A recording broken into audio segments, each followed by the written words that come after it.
Boa noite, meus irmãos, minhas irmãs. Estamos iniciando mais um encontro semanal de reflexão, de aprendizado, de amor, com os 10 minutos com a Nova Esperança. Para que a gente possa se conectando, descansando, nos desligando dos nossos problemas do dia a dia, vamos ler uma mensagem do livrinho aqui, Preces da Vida de Lorival Lopes, que diz o seguinte: Senhor, unimo-nos para aprender de Ti. Estamos de coração e mente dispostos a beber água viva dos Teus ensinamentos. Abençoa nossas aspirações e o bem que desejamos realizar. Que o amor não seja em nós apenas palavras, mas energia de vibração e transformação. Guiados por Ti, convertemos nossa pequenez em grandeza, a fraqueza em força, a intranquilidade em paz. Tu que nos conheces mais do que conhecemos a nós mesmos, vês o quanto queremos aprender, progredir e servir. Agora, de alma aberta, vamos receber os Teus ensinamentos. Com essa mensagem, então, meus irmãos, minhas irmãs, que nos conecta com a bondosa corrente espiritual da nossa casa, com o nosso Mestre Jesus, pedimos a Deus que tenhamos a capacidade de ver toda a beleza do universo. Que mesmo distantes, de forma física, estejamos sempre unidos em nossos bons pensamentos e na nossa energia positiva. Assim, damos início aos nossos estudos de hoje. Que assim seja. Meus irmãos, seguindo então os nossos estudos do livro Vinha de Luz, de Chico Xavier, do Espírito Emmanuel, nos coube hoje a mensagem 32, Em Nossa Luta. Esse capítulo começa com uma passagem do discípulo Paulo, na segunda carta aos Coríntios, capítulo 13, versículo 10, que diz o seguinte: Segundo o poder que o Senhor me deu para a edificação e não para a destruição. Para a gente poder entender o que Paulo cita aqui, como edificação e como destruição, a gente precisa olhar além da nossa matéria, do nosso corpo físico. O edificar nessa mensagem fala sobre o processo que a gente tem de melhoria de nós mesmos, o nosso aperfeiçoamento moral. E quando ele fala aqui em destruição, ele não está falando de questões do corpo físico, por exemplo, uma bomba, as suas consequências, as suas destruições. Ele está falando aqui do nosso relacionamento com as outras pessoas. Para pensarmos então na edificação, a gente precisa olhar para nós mesmos. Como que nós estamos agindo com os poderes que foram emprestados de Deus para nós? Esses poderes, como fala Paulo nesse capítulo, a gente também pode chamar de talentos. Então, meus irmãos, e como nós estamos utilizando os nossos talentos? Para edificar ou para destruir? Olhando para as nossas ações, quantas vezes a gente se acha melhor que os outros, achamos que sempre temos razão, o errado é sempre o outro. Esquecemos que estamos em construção na nossa jornada. E muitas vezes a nossa soberba destrói os nossos talentos e os nossos poderes.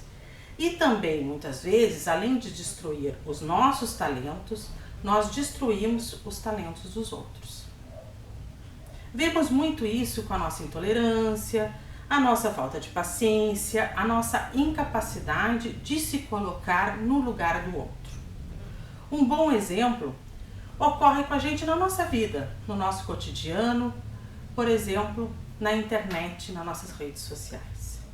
Como diz Emmanuel aqui nesse capítulo, ele usa a seguinte expressão: manifestações apaixonadas em desacordo com os ensinamentos de Jesus.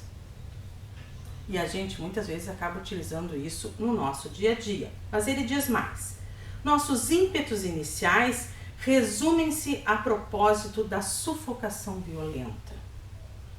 O que ele quer dizer com isso? Sufocação violenta. Ele quer dizer que muitas vezes a nossa primeira reação que a gente tem perante um conflito é de ter ações impetuosas. Muitas vezes a nossa primeira reação a alguém que contrarie nossas ideias é pensar na destruição do outro. Pensamentos negativos, ações impetuosas e muitas vezes atacamos o outro com a nossa intolerância. Isso está muito longe dos ensinamentos de Jesus. Qual a finalidade então dos nossos poderes e dos nossos talentos dados por Deus? É edificar e não destruir, tanto a nós quanto aos outros. Estejamos sempre atentos ao nosso comportamento, vigiai e orai. Diz Emmanuel, neste capítulo também, não estamos na obra do mundo para aniquilar o que é imperfeito, mas para completar o que se encontra inacabado. Vamos prestar atenção nessa frase. Não estamos na obra do mundo para aniquilar o que é imperfeito, mas para completar o que se encontra inacabado. Ele está dizendo aqui que não existe imperfeição no mundo. Existe sim algo inacabado, algo sendo construído. A gente precisa, com essa mensagem, aceitar o diferente e ajudar as pessoas diferentes de nós a construir a sua própria obra. Emmanuel encerra esse capítulo com um convite. Renovemos para o bem e transformemos para a luz. E ele diz mais. O Supremo Pai não nos concede poderes para disseminarmos a morte. Nossa missão é de amor infatigável para a vida abundante. E sobre esse tema existe uma história que ilustra bem essa questão. Existia um samurai já muito idoso que agora se dedicava a fazer os seus ensinamentos para os jovens. E apesar da idade avançada, corria a lenda na região de que ele ainda era capaz de derrotar qualquer adversário. Certa tarde, um guerreiro conhecido por sua total falta de escrúpulos apareceu por ali. Ele era famoso por usar aquela técnica de provocação. Ele provocava o adversário até o adversário perder a paciência e ir lutar com ele. Dotado de uma inteligência muito grande, ele derrotava os seus inimigos. O jovem e impaciente guerreiro, conhecendo a reputação do samurai, estava ali para derrotá-lo e aumentar a sua fama. Todos os estudantes se manifestaram contra a ideia. Mas o velho, sábio samurai aceitou o desafio. Foram todos então para a praça da cidade. Lá, o jovem começou a insultar o velho mestre. Chutou várias pedras em sua direção, cuspiu em seu rosto, gritou todos os insultos que ele conhecia. Durante horas fez tudo para provocá-lo, mas o velho sábio permaneceu impassível. No final da tarde, sentindo-se exausto e humilhado, o impetuoso guerreiro desistiu e retirou-se. Desapontados pelo fato de que o mestre aceitou tantos insultos e tantas provocações, os alunos perguntaram: como o senhor pôde suportar tanta indignidade?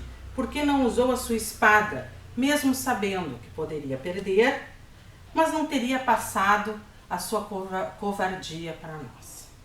O samurai respondeu: se alguém chega até você com um presente e você não aceita, a quem pertence esse presente? A quem tentou entregá-lo, respondeu um dos discípulos.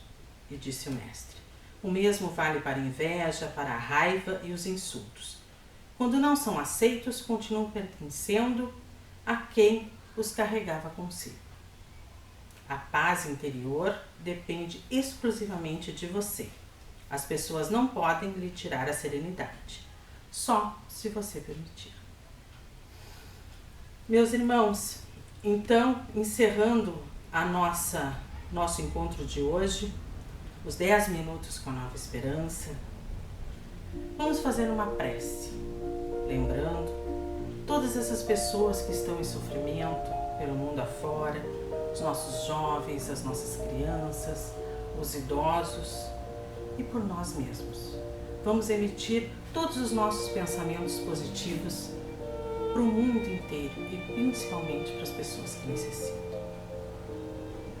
Senhor, ensina-nos a orar sem esquecer o trabalho, a dar sem olhar a quem, a servir sem perguntar até quando, a sofrer sem magoar seja quem for, a progredir sem perder a simplicidade, a semear o bem sem pensar nos resultados, a desculpar sem condições, a marchar para a frente sem contar os obstáculos, a ver sem malícia, a escutar sem corromper os assuntos, a falar sem ferir, a compreender o próximo sem exigir entendimento, a respeitar os semelhantes sem reclamar consideração, a dar o melhor de nós, além da execução do próprio dever, sem cobrar taxas de reconhecimento.